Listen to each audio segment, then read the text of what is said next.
All right, everyone, welcome to Golfunity, the most popular golf infotainment podcast in town. You're tuned into episode 11, and let me tell you, you've come to the right place if you're looking for the hottest gossip, the juiciest drama, and the most electrifying action in the world of golf. No need to waste your time scrolling through endless articles and feeds. We've done the heavy lifting for you. Today, we're diving headfirst into an LPGA match play battle that was so intense, it nearly ripped a hole in the space-time continuum. The incredible rise of a rookie who's turning the ladies' European Tour into her personal playground, and we'll even take a peek at the crazy talented youngsters who are the future of this amazing game. Buckle up, golf fanatics, because we're about to drop some serious knowledge bombs. Absolutely. You're basically getting the Cliff's Notes version of the most captivating storylines in golf right now, but with, a little extra flavor, a little extra insight. We've gone through all the reports and the buzz to bring you what truly matters and why you should care. So let's just jump right into it, shall we? We've got to talk about this LPGA T-Mobile match play event. Match play, it's already a pressure cooker, right? Right. But the round of 16 clash between Celine Boutier and Paula Buhai. This wasn't just a match. It was an epic showdown. Yeah. 28 holes at Shadow Creek on April 5th, 2025. Can you believe that? Nearly 2 full rounds of golf, head-to-head against the same opponent. What do you think about a match going that deep? Well, I think what's really interesting is when a match goes that far, it's not just about skill anymore, It becomes this mental marathon, a test of endurance, a real measure of who can handle the pressure when it just keeps coming and coming. And Shadow Creek, that course is no walk in the park. Its layout is demanding, to say the least. So for Boutier and Buhai to go 28 holes, that tells you everything you need to know about their competitive spirit and their absolute refusal to back down. It makes you wonder, what kind of strategies did they have to use as the match went on? Were they sticking to their initial game plan, or were they constantly adjusting? And after that unbelievable battle, we had Madelene Sagstrom emerge as the champion on April 6th, defeating Jenny Coughlin in the final. Now get this.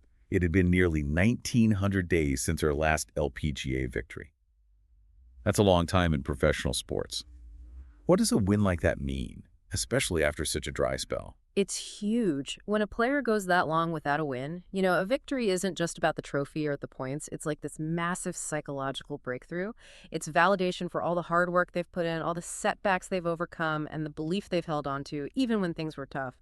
For Sagstrom, this win probably carries a lot of emotional weight, and it could be a real turning point for her. It could spark a whole new level of confidence and lead to even more success in the future.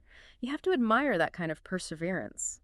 Now, we also saw Natalia Gazeva making some serious noise in the group stage, holding her own against some seasoned Solheim Cup veterans. That's like a rookie stepping into the ring with heavyweight champions and coming out swinging. What does that tell you about the competition in this format and the potential for upsets? Well, it really highlights the beauty of match play, right? Anything can happen on any given day. Yeah, reputation and past achievements, they definitely matter, but at the end of the day, it all comes down to who performs better on those specific holes, on that specific day. Guseva's performance, it shows a fearlessness and a level of play under pressure that's just remarkable. It's a reminder that the new generation of talent is coming in hot and ready to challenge even the most established players. It was really something to see. Ultimately, 4 players advanced to the semifinals that day, setting the stage for Sagstrom's eventual victory. Okay, so let's shift gears for a minute and talk about someone who's definitely not waiting years for wins. England's own Mimi Rhodes is tearing it up on the Ladies European Tour. Back-to-back victories. This girl is on fire. First, she wins the Ford Women's NSW Open in Australia, and then she rolls into the Joburg Ladies Open and does it again. That wrapped up just a few days ago on April 6, 2025. 2 wins in her rookie season. That's the kind of start that makes everyone on the tour take notice. What do you think is so remarkable about that kind of immediate success? Well, I think what really stands out to me is the consistency and adaptability that she's displaying, winning in different conditions on different courses. That tells you she's got a well-rounded game and a maturity that you just don't see very often in rookies. It takes a tremendous amount of focus and mental toughness to keep that level of performance up week after week, especially when you're new to the tour and facing new challenges all the time. It makes you wonder what aspects of her game are particularly strong and how she's handling the pressure that comes with instant success like that.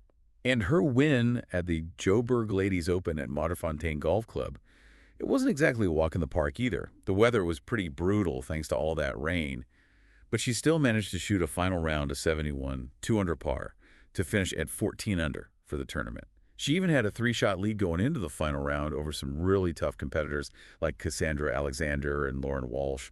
How important is it to be able to close out a tournament, especially when you're in the lead? Oh, that's one of the hardest things to do in golf. When you got that lead, suddenly you have something to lose, and that can create a lot of tension and affect your decision making.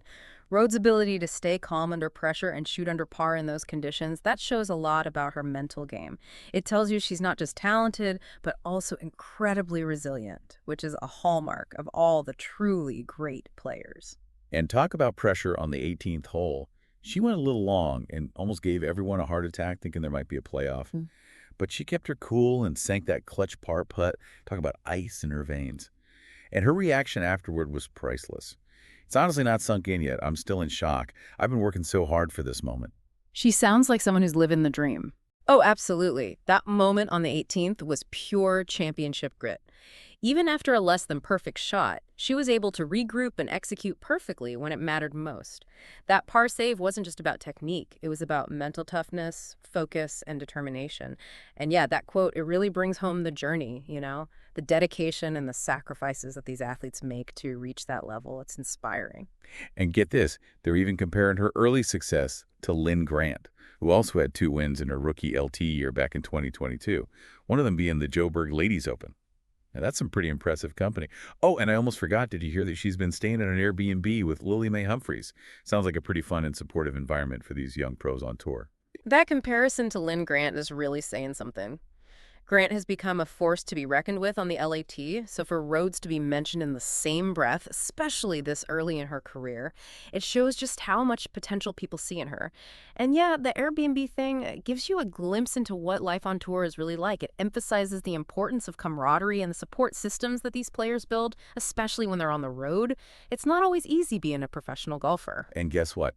Mimi Rhodes is now leading the LET Order of Merit.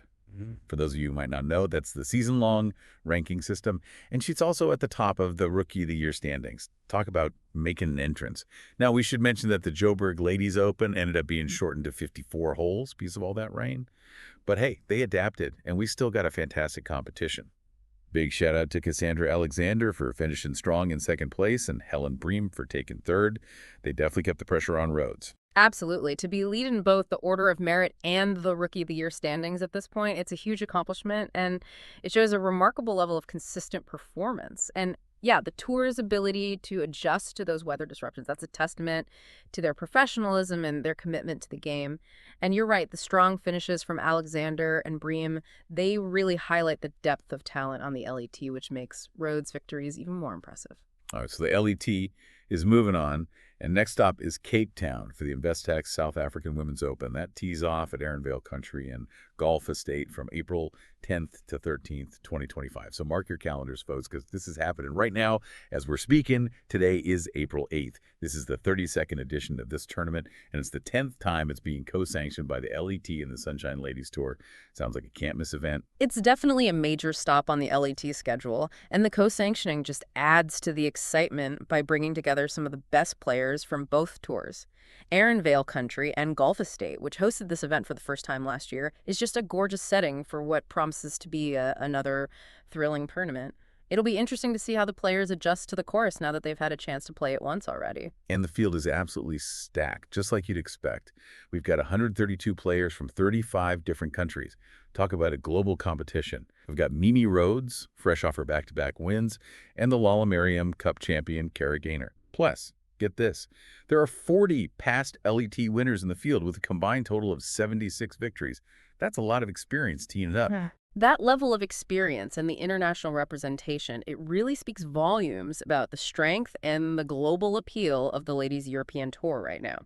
To have so many proven winners in one place, it basically guarantees a fierce competition, and it's anyone's guess who's going to come out on top. It also sets up some really interesting matchups between the rising stars and the seasoned veterans. Now, while the defending champion, Manon, won't be there to defend her title, Minoka Kabori will be looking to improve on her tied second finish from last year. And we can't forget about Leanne Pace, a 5-time winner of this very tournament. That's some serious home course advantage right there. We'll also be seeing past champions like Alice Hewson, Dicha Dagar, and Tandy McCallum. It's like a who's who of LET champions.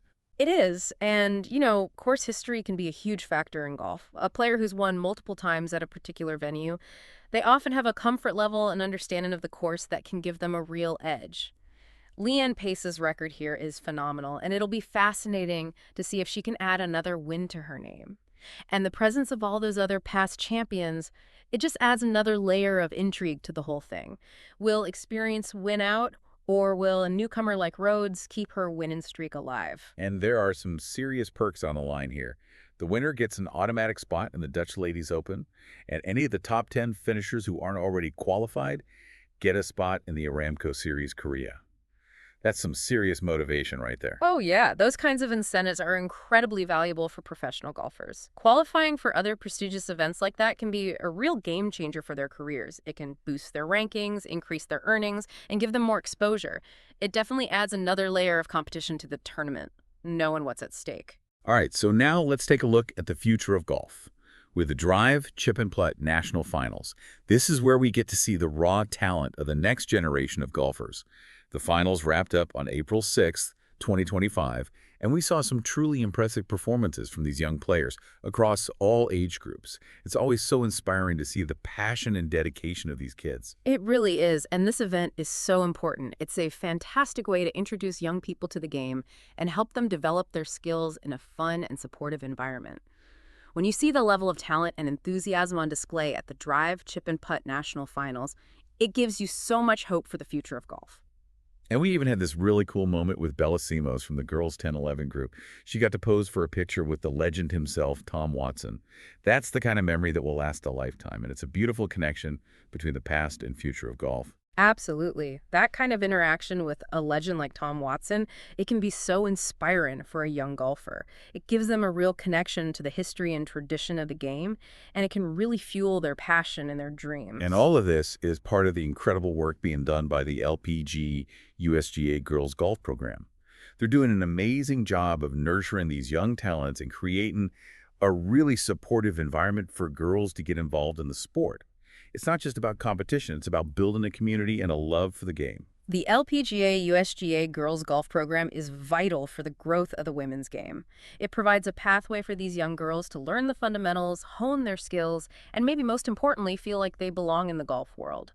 It's an investment in the future of golf, and we're already seeing the results. We even had several LPGA USGA Girls Golf alumni competing in the Augusta National Women's Amateur. That right there is proof that these programs are working and that they're developing some seriously talented players who are ready to compete at the highest levels. It really is a direct reflection of the success of these developmental programs. Seeing these alumni reaching the level of the Augusta National Women's Amateur shows just how effective the training and support they've received has been. It's a testament to the hard work of the organizers and the dedication and talent of these young players. So there you have it, folks. A whirlwind tour through the most exciting happenings in women's golf. We covered an epic match play battle, a rookie who's taken the LET by storm, a major tournament heading to the stunning landscapes of South Africa, and the incredibly bright future of the game, as seen through the eyes of the Drive, Chip, and Putt stars. Hopefully you're now feeling fully up to speed on all the must-know action. It has been a really exciting time for women's golf, and it's great to see so much talent, passion, and excitement in the game. Well, that wraps up this deep dive on Golfunity, the most popular golf infotainment podcast in town. Don't forget to ring the bell and follow us on all our social media channels for even more hot takes and behind-the-scenes action. And make sure you join us next time for episode 12, where we'll be taking a swing at the surprising science behind the perfect golf swing. Trust me, you don't want to miss it. We'll see you then.